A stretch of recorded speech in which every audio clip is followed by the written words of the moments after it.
మేము పోటీ చేస్తా అని చెప్పి ప్రగల్భాలు పలికారండి అయ్యా తమరు. ఆ రోజున రామారావు పార్టీ పెట్టిన తర్వాత తమరు కాంగ్రెస్ పార్టీలో నిలబడి చిత్తుగా ఓడిపోతే మళ్ళీ మేడం గారు అంటే మీ అమ్మాయి గారు అంటే ఎన్టీ రామారావు అమ్మాయి గారు ఒత్తిడితోటి తమ పార్టీలో ప్రవేశించి మామయ్య గారిని ఎలా ఎన్ని పోటీ పడాలా అని ఆలోచనతో తమను చేసి ఎన్ని పోటీ చేయడంతో పాటు వారు కుమిలి చనిపోయే వరకు కూడా కృషించిపోయేలాగా చేశారు. వారి జీవితాశయం భారత ప్రధాని అవ్వాలని ఎంతో కోరికగా ఉండేదని వారికి. ఆ కోరికన నిలువునా మీరు ముంచేశారు. ఊచకోత కోసి వారి యొక్క ఆలోచనని వారి యొక్క అభిప్రాయాన్ని అయ్యా తొమ్మిదో తొక్కేసిన గనుడయ్యా మీరు. ఆ రోజు మామయ్య గారి మీద ఎన్టీ రామారావు గారి మీద చెప్పులతో దాడి చేయించారా? ఈరోజు అదే మామయ్య గారి విగ్రహానికి చెప్పులు తీసి దండేస్తున్నారు. ఎంత గొప్ప నటులు బాబు గారు. ఈమె నటన మామూలు నటన కాదు బాబు గారు, మీది గొప్ప నటన. చెప్పులు వారు వేయించారా? మీరు చెప్పులు తీసి విగ్రహం దండేస్తారా?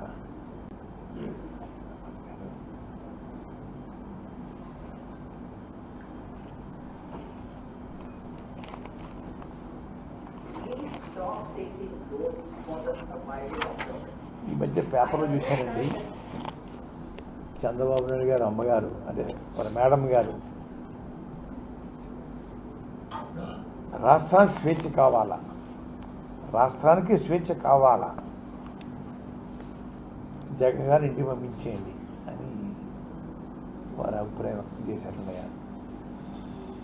బాబు గారు తమరు అమ్మగారు లోకేష్ బాబు గారు బాలకృష్ణ గారు తమ కోటలు గారు తమ శిష్యులు పవన్ కళ్యాణ్ గారు రాష్ట్రం అంతా స్వేచ్ఛ తిరుగుతున్నారే.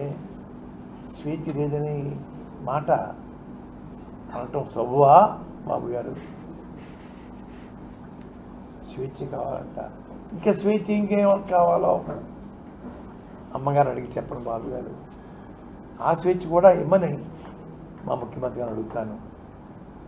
మీ అందరూ తిరుగుతూ ఉన్నారే, జగన్ గారిని ఓడించడం కోసం మీ అందరూ తిరగటం అవసరమా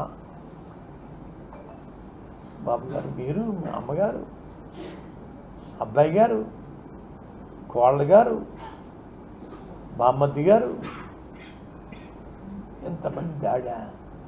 ఆ దాడికి సినిమా యాక్టర్ గారు సాయమా? ఎన్ని చేసినా కూడా ఇంకా స్వేచ్ఛ లేదా మీకు? దాడి చేస్తా అన్నారే, స్వేచ్ఛ లేదా మీకు? ఏ రకమైన స్వేచ్ఛ కావాలో అమ్మగారు అడిగి సెలవు ఇవ్వండి బాబు గారు. ఆ స్వేచ్ఛకి ముఖ్యమంత్రి గారు చెప్పి అయ్యా ఆ స్వేచ్ఛ ఇవ్వమని చెప్పేసి వాటిని కోరతానండి అయ్యా.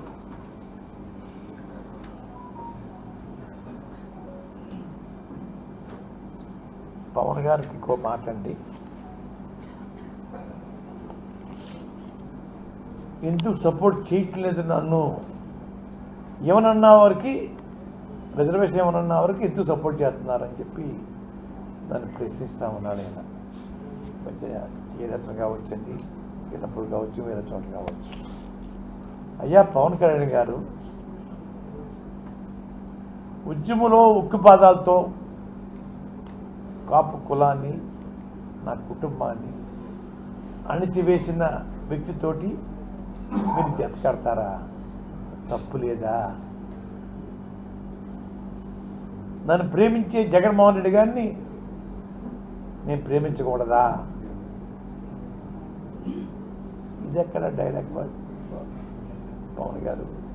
సినిమా డైలాగులు ప్రజల్లో మాట్లాడకండి అయ్యా, తెలుసుకోండి అయ్యా.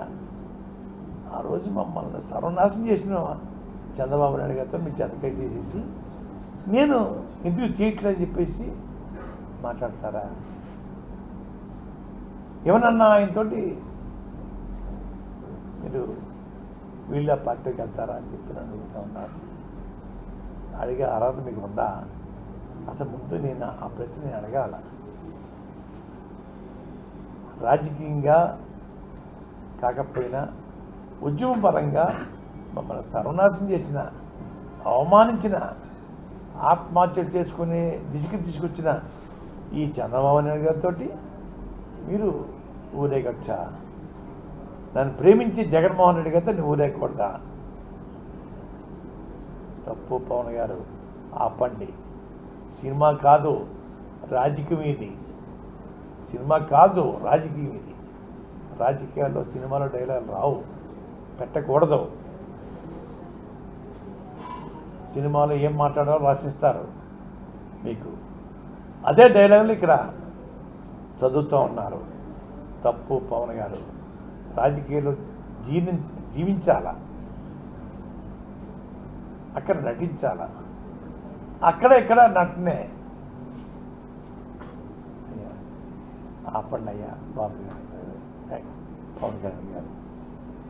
నటించేయకండి అయ్యా, అమాయక ప్రజల్ని పాడు చేయకండి అయ్యా, యువతను పాడు చేయకండి అయ్యా, యువత జీవితాలతో ఆడుకోకండి అయ్యా. పవన్ గారు, మీతో తిరిగి యువత సర్వనాశనం అయిపోతుందన్న సంగతి గమనించకండి అయ్యా.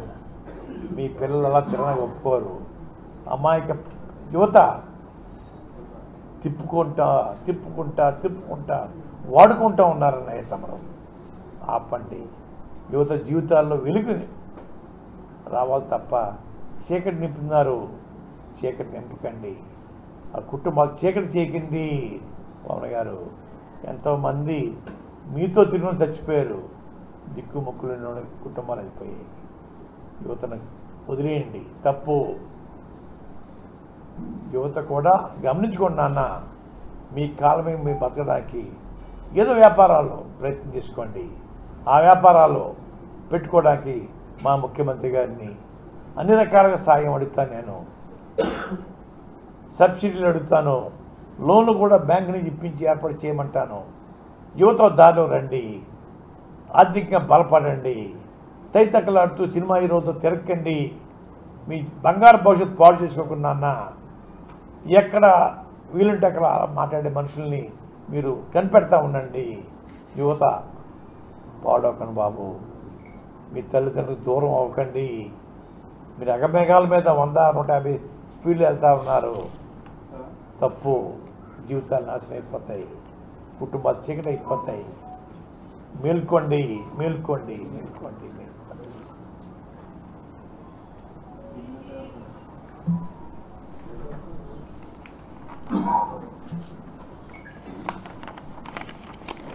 ఇంపార్టెంట్ విషయం ఏంటంటే సార్, ఇంపార్టెంటే మా పత్తిపాటి నియోజకవర్గానికి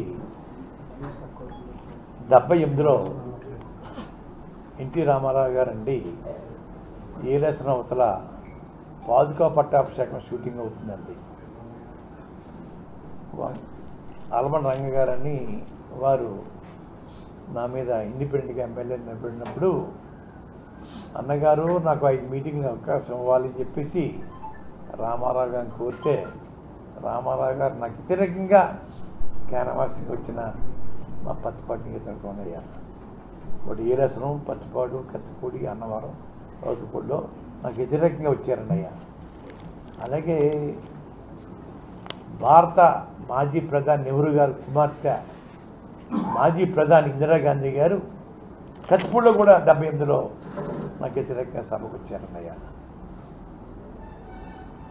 ఇంతమంది అతిరథ మహానందం వచ్చినా కూడా మా ప్రజలు ఎక్కడ అవకాశం ఇవ్వలేదండి అయ్యా. బీసీలు, దళితులు, గిరిజనులు, బక్క కాపులు నాకు రాజకీయ పిచ్చి పెట్టినా చూశారు తప్ప వీరి మాటలు నమ్మలేదండి అయ్యా. వీరిని దూరం పెట్టారండి అయ్యా. అసలు గౌరవం ఇవ్వలేదండి అయ్యా. అటువంటి కాన్స్టిట్యూన్సీ, గొప్ప కాన్స్టిట్యూన్సీ మా పత్తిపాడు అయ్యా. అలాగే 84లో రాజీవ్ గాంధీ గారు వచ్చారండి, ఇందిరాగాంధీ గారు అబ్బాయి గారు, మరి అది వ్యతిరేకంగా వచ్చారండి అయ్యా. తర్వాత అండి ఎన్టీ రామారావు గారు అనుకూలంగా క్యాన్వాసింగ్ చేయడానికి 85లో వచ్చారండి అయ్యా. 89లో రాజీవ్ గాంధీ గారు ప్రధానమంత్రి హోదాలో కత్తిపూడి నాకు అనుకూలంగా సమావేశం పెట్టడానికి వచ్చారండి అయ్యా. 94లో కోట్ల విజయభాస్కర్ గారు ముఖ్యమంత్రి హోదాలో మా పత్తిపాడు వచ్చారండి అయ్యా. మా కాన్స్టిట్యూన్సీ ఎంతో పని చేసుకుందండి. పెద్ద పెద్దవారు, ప్రధానులు, మాజీ ప్రధానులు, ముఖ్యమంత్రులు, మాజీ ముఖ్యమంత్రులు అడుగుపెట్టిన మా ప్రాంతం అండి అయ్యా. అయ్యా ఇది పుణ్యక్షేత్రం కింద నేను భావిస్తుంటానండి అయ్యా. ఇటువంటి ఇంతమంది నాయకులు బహుశా రాష్ట్రంలో దేశంలో ఏ కాన్స్టిట్యూన్సీకి వెళ్తూ ఉన్నారండి అయ్యా. ఒక చోట ఇల్లు ఉంటాం తప్ప ఇంతమంది నాయకులు ఒకే నియోజకవర్గానికి వచ్చే సందర్భాలు ఉండవండి అయ్యా. చాలా అదృష్టంగా భావిస్తుంటానండి అయ్యా. మా ప్రజలు ఎంతమంది వచ్చినా కూడా ఆ ప్రేమ తగ్గకుండా నాకు అండగా ఉన్నారండి మా పచ్చిపాడు ప్రజలు. వారికి ఎల్లప్పుడూ కూడా నేను దాసోహమే, కృతజ్ఞతగా ఉంటానండి. ఇచ్చారు, మీరు అవి ఇచ్చారు. వారికి ఎప్పుడైనా సాయం చేశారా? క్యాన్వాసింగ్ చేశారా? గెలిపించడం కాసి నేను అతి సాయం చేశారా? వారిని తిట్టడానికి మీకు ఏం హక్కు ఉంది? మీకు వారికి సంబంధం ఏంటి? అలాగే ఉద్యమంలో మీ పాత్ర ఎప్పుడు లేదే, సానుభూతి కూడా చూపించలేదే. ఒక చిన్న ముక్క రాసి ఉత్తరం కూడా రాయలేదే నాకు. నన్ను కూడా తిడతా ఉన్నారా మీరు? జగన్మోహన్ రెడ్డి గారు జగ్గంపేటలో రిజర్వేషన్ ఏమన్నా ఉన్నారు, నోరు మూసుకొచ్చున్నావే నన్ను అంటున్నాడండి ఆయన. నేను సవటమే, వారిలాగా నేను అమ్ముడైపోయే మనిషిని, దద్దబ్బని, చేతకానివాడిని, పౌరుషం లేనివాడిని, ఉద్రేకం లేనివాడిని, ఆవేశం లేనివాడిని. అయ్యా మీకు అన్నీ ఉన్నాయి కదా, మీరెందుకు రోడ్డెక్కలేదు? మీరు చేయొచ్చు కదా. నేను చేయొద్దని చెప్పలేదే, ఇది నాకు రాసి ఇవ్వలేదే ఉద్యమం చేయమని ఎవరన్నా. నా అంతా నేను వారి సహకారం చేయాలని చెప్పి దిగాను. వారు సాధ్యం కాదన్నారు, నోరు మూసుకొచ్చున్నాను. అది తప్ప. ఇస్తాన్న వాళ్ళమో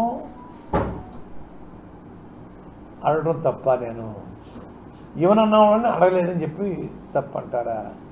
అసలు అర్థం ఉందా? పవన్ కళ్యాణ్ గారు ఎమ్మెల్యేని అడిగే హక్కు మీకు లేదు. మీ మోచేతి కింద నీళ్లు తగ్గి వాళ్ళు ఏమేమి ఎమ్మెల్యేలు అవ్వలేదు.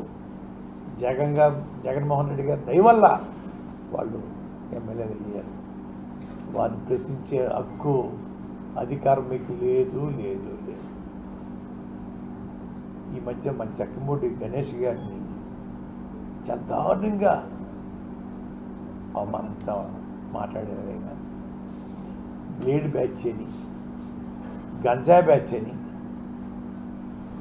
ఎవరన్నా ఆస్తులు కొనుక్కుంటే వాటిలో కమిషన్ పుచ్చుకుంటారని, నన్నయ్య యూనివర్సిటీలో వీసీగా వేయిన కోటి పుచ్చుకున్నారని ఎన్ని తప్పుడు ఆరోపణలు చేశారు. అయ్యా పవన్ కళ్యాణ్ గారు, గతంలో ఏమన్నా ఈ బ్లేడ్ బ్యాచ్కి, గంజా బ్యాచ్కి మీరేమన్నా నాయకత్వం వహించిన సందర్భం ఉందా? మీ దగ్గర ఏమైనా జక్కమూడి గణేష్ గారు అందులో పనిచేశారా? పనిచేసి మేము ఆయన మానేయటం వల్ల కోపం వచ్చి పోసుకూర్చుని చెప్తా ఉన్నారే.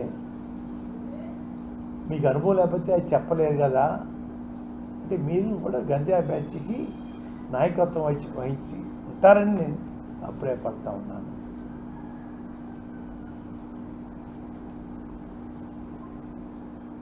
దారుణమైన ఆరోపణలు చేసేసి వెళ్ళిపోవడం, మళ్ళీ ఆ ఆరోపణలు రిప్లై ఇస్తే దానికి సమాధానం ఇవ్వకపోవటం ఏంటి పవన్ కళ్యాణ్ గారు ఎంతవరకు సబు అంటుంది? ఏం చెప్పాడు తెలుసా పవన్ కళ్యాణ్ గారు, జక్కమ్మ గణేష్ గారు? ఈ ఆరోపణలో రుజువు అయితే జిల్లా వదిలి వెళ్ళిపోతాను, రుజువు చేయలేకపోతే నువ్వేం చేస్తావు అని అడిగాడు. ఇలా సమాధానం చెప్పలేరా? చెప్పే దమ్ము లేదా అంటే దీన్ని బట్టి ఈ ప్లేడ్ బ్యాచ్కి నాయకత్వం గతంలో మీరు వహించుంటారు. గంజా బ్యాచ్కి మీ దగ్గర పనిచేసి ఉంటాడు గణేష్ గారు.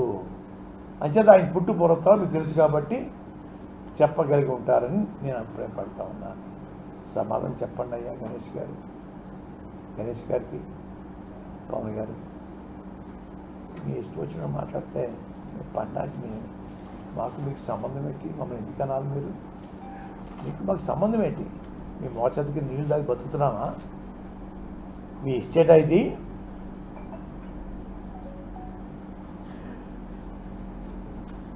అయ్యా పవన్ కళ్యాణ్ గారు ఇంకో మాట, తమది ఏ ఊరండి అయ్యా? ఏ ఊర్లో పుట్టారు? మీ మండలం ఎక్కడండి అయ్యా? మీ జిల్లా ఎక్కడండి అయ్యా? కొంచెం తెలియజేయాలండి అయ్యా. హైదరాబాద్ నుంచి పిఠాపురం అంతా వచ్చేయడానికి కారణం ఏంటంటే ఎమ్మెల్యే పదవి కోసం. హైదరాబాద్లో పొడి చేయొచ్చు కదా, పెద్ద మెజార్టీతో మీ ఎమ్మెల్యే అందరూ గెలిచారు కదా, మీ పెట్టిన అభ్యర్థులందరూ పెద్ద మెజార్టీతో గెలిచారు కదా, అక్కడ ఎందుకు పొడి చేయలేదు?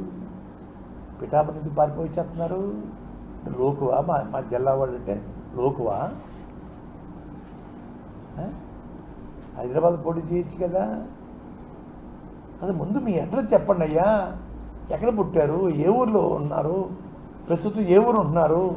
మీ జిల్లా ఇది, మీ మండలం ఇది చెప్పండి ఒకసారి. ఏమి చెప్పకుండా గాల్లో వచ్చేస్తారా? రంగు వేసుకొని వచ్చేస్తే అందరూ ఓట్లు వేసేయాలా? పవన్ గారు మిమ్మల్ని ఓడించి పంపడం ఖాయం. ఓడించి పంపకపోతే నా పేరు పద్మనాభం కాదు, పద్మనాభరెడ్డిగా మార్చుకుంటాను. మిమ్మల్ని ఓడించి పంపకపోతే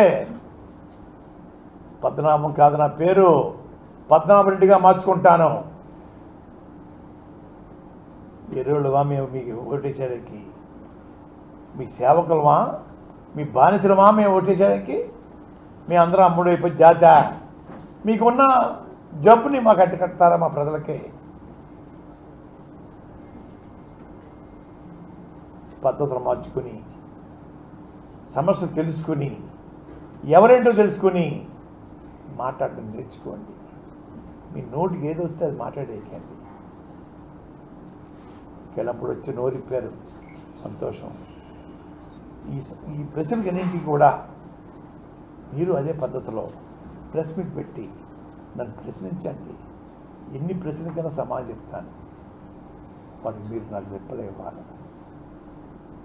అంతేగాని సభలో మాట్లాడేసి మీ ఇష్టం వచ్చిన మాట్లాడుతుంటే అర్థపద్ధం లేకుండా మాట్లాడడం, వాటికి మేము సమాధానం చెప్పడం కాదు. పవన్ గారు, మీరు కూర్చుని ప్రెస్ మీట్ పెట్టి అన్ని రకాల ప్రశ్నలు వేయండి. అన్ని రకాల ప్రశ్నలు సమాధానం చెప్తాను. అంతేగాని నోరు ఉంది కదా, ముఖం రంగు ఉంది కదా, నేను తిడితే పడవ కదా అనే మాట చెల్లదు. ఇక్కడ చెల్లదు. తొందరలో మీ పార్టీ కూడా ప్యాకప్ చేసుకోవడానికి రెడీ చేసుకోండి. పిఠాపురం తన్ని తరివేస్తారు మిమ్మల్ని. తన్ని తరవకపోతే ప్రజలు అంతా చెప్పాను మీకు. నా పేరు పద్మనాభరెడ్డిగా మార్చుకుంటాను. పద్మనాభం కాదు, ముద్దరగడ పద్మనాభరెడ్డిగా మార్చుకుంటాను ఇక్కడి నుంచి మా తరవకపోతే.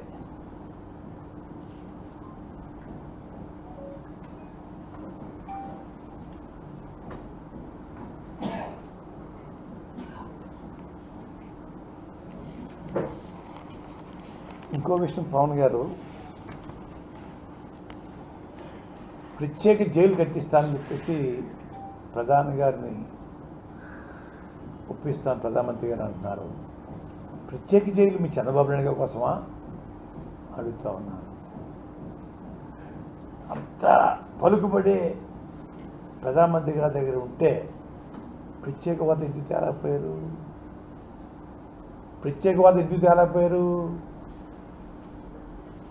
ఎన్నో ప్రాణాలు బలికొన్న స్టీల్ ప్లాంట్ సాధించుకున్నది ప్రజలు. అది ప్రైవేట్ చేస్తుంటే ఎందుకు ఆపలేకపోతున్నారు?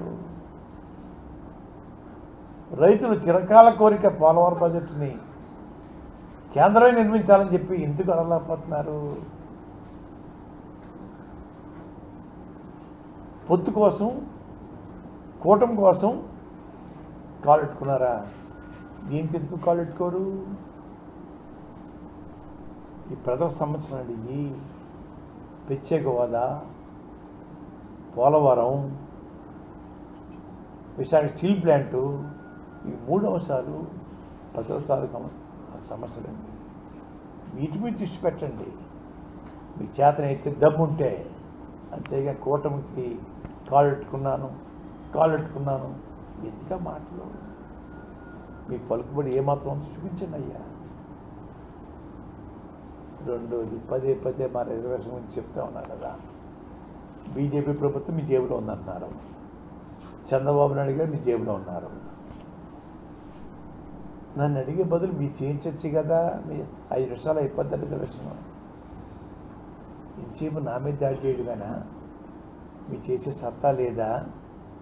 చేయించలేరా? చేయించలేనప్పుడు ఈ ప్రగల్భాలు ఎందుకండి? మీ జేబులో ఉంది కదా బీజేపీ, మీ జేబులో ఉన్నాడు చంద్రబాబు నాయుడు గారు. మీదైతేనే మోడీ గారు భారత ప్రధాని 2 సార్లు అయిపోయారు. మీదైతేనే 2 సార్లు అయ్యారు భారత ప్రధాని. ఎందుకు ఈ మాటలు బాగా?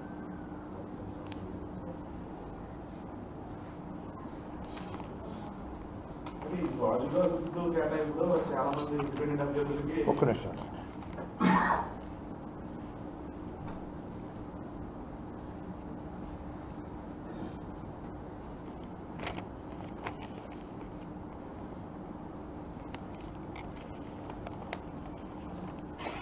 సినిమా రంగం వాళ్ళకి ప్రజల ప్రేమ ఉన్నదా అని నిన్న అన్నారంట. అయ్యా, ప్రేమ ఉంటే ఎప్పుడన్నా వాళ్ళ సమస్యల మీద స్పందించారా? ఆ సమస్య తెలుసుకోవడానికి హక్కుని చేర్చుకున్నారా ఈ ప్రజలని? ఎప్పుడన్నా వాళ్ళకి కష్టం వచ్చి మీతో మాట్లాడడానికి ఫోన్ నెంబర్ని ఇచ్చారా వాళ్ళకి? ఎప్పుడు ఫోన్ నెంబర్ ఇవ్వరు, హక్కుని చేర్చుకోరు, ప్రేమగా పిలవరు. అయ్యా, వారి మీద ప్రేమ ఉందంటున్నారు. అయ్యా, ఏమి నటున్నారు? సినిమాలో నటించండి అయ్యా, ఇక్కడికి ప్రజల్లో నటించకండి అయ్యా బాబు. మీకు నమస్కారం. ఇప్పటికే చాలామంది చెప్తూ ఉన్నారు, మిగతా పార్టీల్లో పనిచేసిన వాళ్ళు కోట్లాది రూపాయలు తగలేసుకున్నాం, కోట్లాది రూపాయలు టికెట్ల కోసం ఇచ్చాం, నాశనం అయిపోయాం, మేము నాశనం అయిపోయాం. సినిమాలో నటించండి, రాజకీయాల్లో నటించొద్దు అని చెప్పేసి మీ పార్టీలో పనిచేసిన అందరూ మిమ్మల్ని అడుగుతూ ఉన్నారు. వాడికి సమాధానం చెప్పండి పవన్ కళ్యాణ్ గారు. రైతులకు సాయం చేయడం కోసం చందాలు పుచ్చుకున్నారట. వెబ్సైట్లో పెట్టండి అయ్యా. చందాలు ఎవరెవరు ఇచ్చారో చెప్పండి అయ్యా, ఎవరెవరికి దానం చేశారో చెప్పండి అయ్యా. అలాగే టికెట్ కోసం డబ్బు పుచ్చుకుందారని చెప్తున్నారండి అయ్యా, పార్టీ నడపడానికి డబ్బు పుచ్చుకుందామని చెప్తున్నారండి అయ్యా. ఇవన్నీ కూడా వెబ్సైట్లో పెడితే మేము తెలుసుకుంటామండి అయ్యా. వాడు సమాధానం చెప్పండి అయ్యా. వాడు సమాధానం చెప్పండి దాటేస్తున్నారండి అయ్యా. దాటేయకండి బాబు, దాటేయకండి. ఈరోజు కాబట్టి రేపైనా సమాధానం చెప్పాల్సిన బాధ్యత మీకు ఉంటుందండి అయ్యా. ఆషామాషిగా ఉండదండి అయ్యా. కోట్లాది రూపాయలు ఖర్చు చేయించుకొని, కోట్లాది రూపాయలు టికెట్లు తీసుకుని మీరు వెళ్ళిపోతారు హైదరాబాదు. ఏడుతో కూర్చోవాలా? ఆ కోట్లు సంపాదించడానికి ఎన్నో కష్టాలు పడితే తప్ప ఆ కోట్లు సంపాదించుకోలేకపోయారు వాళ్ళు. సంపాదించిన డబ్బులు మీరు ఆవిరి చేస్తున్నారే. ₹1 మీరు ఏమన్నా ఎందుకు ఖర్చు పెట్టారా? విజయవాడ మీ ముఖ్య అనుచరుడు చెప్తా ఉన్నారే, సినిమాలో ఆదాయం కన్నా రాజకీయ ఆదాయం బాగుందన్నయ్యా అని చెప్తా ఉన్నారే. కనీసం సిగ్గుపట్టలేదా? ఆ మాటకి సమాధానం చెప్పాలని లేదా? చెప్పండి అయ్యా. గౌరవప్రదంగా ఉంటుందండి అయ్యా, మీ పార్టీకి గౌరవప్రదంగా ఉంటుందండి అయ్యా, మీ మెగా ఫ్యామిలీకి గౌరవప్రదంగా ఉంటుందండి అయ్యా. వాటి రిప్లై ఇవ్వండి అయ్యా బాబు పవన్ కళ్యాణ్ గారు.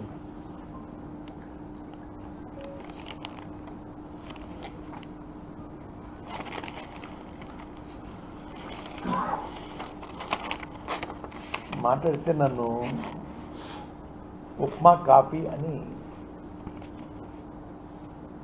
అవమానిస్తూ ఉన్నారు.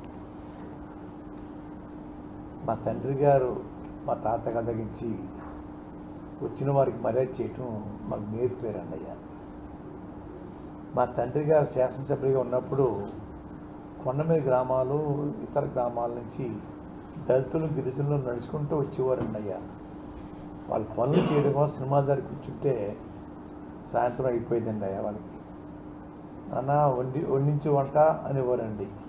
20-30 మందికి వంట చేయించి 11 గంటలకు రాత్రి పెట్టి మళ్ళీ సినిమా దగ్గర తీసుకెళ్ళి పడుకోబెట్టి తెల్లవారుజామున వెళ్ళిపోయే కార్యక్రమం చేసేవాళ్ళం అన్నయ్య. నా చేతిలో లక్షలాది మందికి ఉప్మాలు పెట్టడం కానివ్వండి, పోయినా పెట్టడం కానివ్వండి, మా ఇంటికి వచ్చిన వాళ్ళకి నాకు ఓపినంత వరకు గౌరవించేయటం అలవాటు అండి అయ్యా. మా తండ్రి తాతగారి దగ్గర నుంచి ఉందండి అయ్యా. ఒక విషయం పవన్ గారు, మీ ఇళ్ళల్లో మాలాంటి వాళ్ళు కాదండి, ప్రజలకు ఎలాగో మీకు ఇంటర్వ్యూ ఇవ్వరు అనుకోండి, కనీసం మిమ్మల్ని పోషించే ప్రొడ్యూసర్లని, మీ సినిమాలు తెరకెక్కించే డైరెక్టర్లకి ఎప్పుడన్నా కాఫీ కప్తో కాఫీ ఇచ్చారా అని అడుగుతా ఉన్నాను. చిన్ని కృష్ణ గారు రైటరు ఒకసారి స్టేట్మెంట్ చూశానండి, ఎప్పుడు చేయగలలేదే మా నెలల్లో అని చెప్పి చాలా అవమానకరమైన భాషలో మాట్లాడారండి.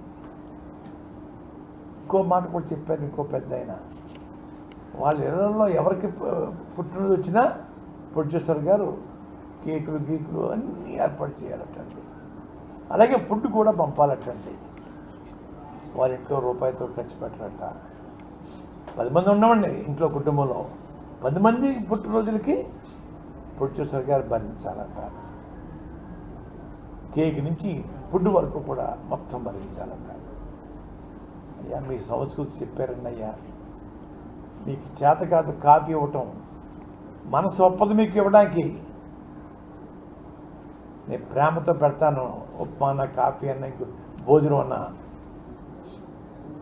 అది మీకు లేదండి అయ్యా. మనసు రాదండి అయ్యా మీకు. డబ్బే ప్రాణం అండి అయ్యా. మీరు డబ్బు ఉండి పెట్టట్లేదండి అయ్యా. ఇంటికి వచ్చిన ఆదరించాలా, గౌరవించాలా. గౌరవించే కుటుంబం, గౌరవించే గుణం మాకు ఉందండి అయ్యా. ఏళన చేయకండి అయ్యా. మీరు చేతనైతే పెట్టండి. నేను ఉప్మా పెడుతున్నాను, మీరు పొలాలు పెట్టండి, సంతోషంగా చెప్తాను, తింటారు వచ్చి, సంతోషిస్తాను.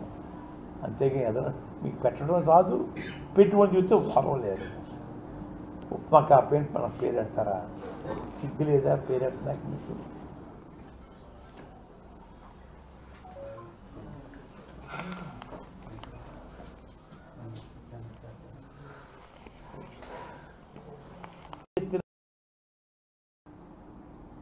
మీ ఆస్తులకి ఇన్సూరెన్స్ చేయించుకోండి, ఒక ఇండికేషన్. ఈ రంగాగా వచ్చిన తర్వాత మీ ఆస్తులు మీరే తగలబెట్టుకోండి, ఇన్సూరెన్స్ క్లెయిమ్ పొందుదాం అనేసి.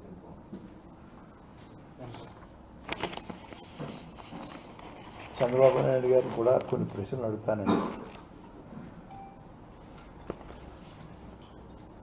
మాట్లాడితే జగన్ గారు 1,00,00,000 1,00,00,000 మా ముఖ్యమంత్రి గారు విమర్శిస్తూ ఉన్నాడు. ఆయన ముందు వారి చరిత్ర చెప్పి జగన్ గారు విమర్శిస్తే బాగుంటుందని చంద్రబాబు నాయుడు గారికి సలహా ఇస్తున్నానండి. అయ్యా చంద్రబాబు నాయుడు గారు 78లో నేను మీరు ఒకసారి ఎమ్మెల్యేలు అయ్యాం. ఆ రోజు మీది పెంకుటిల్లు అండి అయ్యా. ఆ పెంకుల ఇల్లు మీద చెడిపోయిన పెంకులు మార్చుకోవడానికి కూడా స్తోమత లేదండి అయ్యా మీకు. ఎమ్మెల్యే అయిన తర్వాత మిమ్మల్ని సివిల్ సప్లై మెంబర్గా వేసిన తర్వాత ఆ మెంబర్ ద్వారా లబ్ధి పొంది ఆ పోయిన పెంకులు రిపేర్ చేయించుకోవడం నిజం కాదా బాబు గారు అడుగుతా ఉన్నాను. రెండోది, మీకు 2 ఎకరాల పొలం ఉందండి అయ్యా. 2 ఎకరాలు 1 సంవత్సరం పండుద్ది, 2 సంవత్సరం పండదండి అయ్యా. ఇది మీ స్టేజ్ అండి అయ్యా.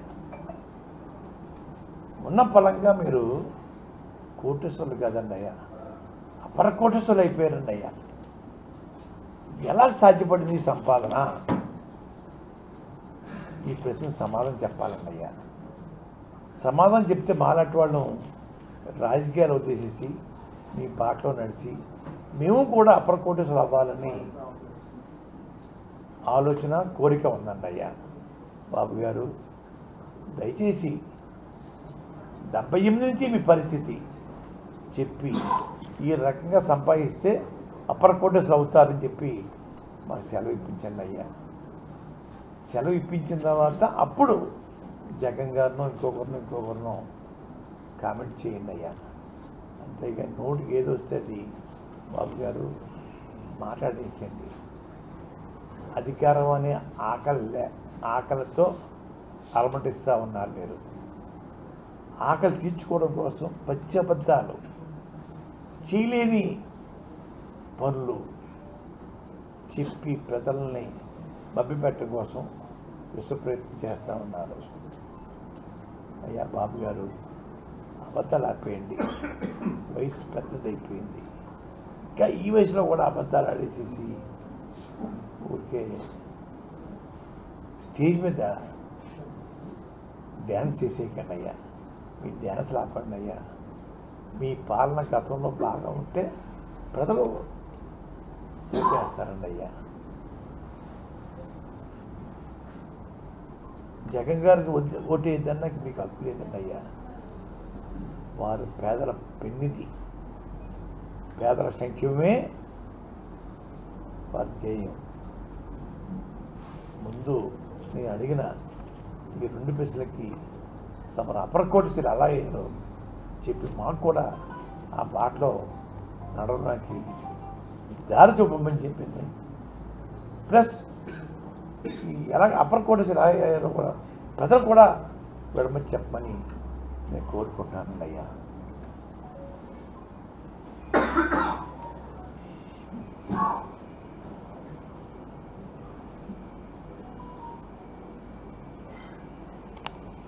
అలాగే గౌరవ ఎన్టీ రామారావు గారు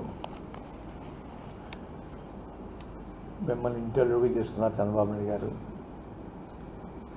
ప్రేమతో చేసుకున్నారండి. అవసరమైతే ఎన్టీ రామారావు గారు పోటీ చేస్తా అని చెప్పి ప్రగల్భాలు పలికారండి అయ్యా తమరు. ఆ రోజున రామారావు పార్టీ పెట్టిన తర్వాత తమరు కాంగ్రెస్ పార్టీలో నిలబడి చిత్తుగా ఓడిపోతే మళ్ళీ మేడం గారు అంటే మీ అమ్మాయి గారు అంటే ఎన్టీ రామారావు అమ్మాయి గారు ఒత్తిడితోటి తమ పార్టీలో ప్రవేశించి మామయ్య గారిని ఎలా ఎన్ని పోటీ పడాలా అని ఆలోచనతో తమను చేసి ఎన్ని పోటీ చేయడంతో పాటు వారు కుమిలి చనిపోయే వరకు కూడా కృషించిపోయేలాగా చేశారు. వారి జీవితాశయం భారత ప్రధాని అవ్వాలని ఎంతో కోరికగా ఉండేదని వారికి. ఆ కోరికన నిదువునా మీరు ఉంచేశారు. ఊచకోత కోసి వారి యొక్క ఆలోచనని, వారి యొక్క అభిప్రాయాన్ని అయ్యా తొంగలో తొక్కేసిన గనుడయ్యా మీరు. ఆ రోజు మామయ్య గారి మీద, ఎన్టీ రామారావు గారి మీద చెప్పులతో దాడి చేయించారా? ఈరోజు అదే మామయ్య గారి విగ్రహానికి చెప్పులు తీసి దండేస్తున్నారు. ఎంత ఎంత గొప్ప నటులు బాబు గారు. ఈమె నటన మామూలు నటన కాదు బాబు గారు, మీది గొప్ప నటన. చెప్పులు వారు వేయించారా? మీరు చెప్పులు తీసి విగ్రహం దండేస్తారా?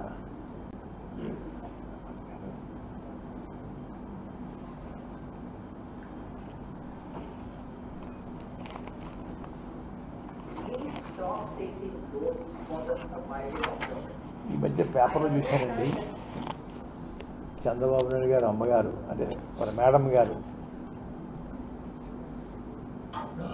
రాష్ట్రానికి స్వేచ్ఛ కావాలా, రాష్ట్రానికి స్వేచ్ఛ కావాలా, జగన్ గారు ఇంటికి పంపించేయండి అని వారి అభిప్రాయం వ్యక్తం చేశారన్నయ్య. బాబు గారు, తమరు, అమ్మగారు, లోకేష్ బాబు గారు, బాలకృష్ణ గారు, తమ కోటలు గారు, తమ శిష్యులు పవన్ కళ్యాణ్ గారు రాష్ట్రం అంతా స్వేచ్ఛ తిరుగుతున్నారే. స్వేచ్ఛ లేదని మాట అనటం సబువా బాబు గారు? స్వేచ్ఛ కావాలంట. ఇంకా స్వేచ్ఛ ఇంకేం కావాలో అమ్మగారు అడిగి చెప్పండి బాబు గారు. ఆ స్వేచ్ఛ కూడా ఇమ్మని మా ముఖ్యమంత్రి గారిని అడుగుతాను. మీ అందరూ తిరుగుతూ ఉన్నారే, జగన్ గారిని ఓడించడం కోసం మీ అందరూ తిరగటం అవసరమా బాబు గారు? మీరు, మీ అమ్మగారు, అబ్బాయి గారు, కోళ్ళ గారు, బామ్మద్ది గారు, ఎంతమంది దాడా?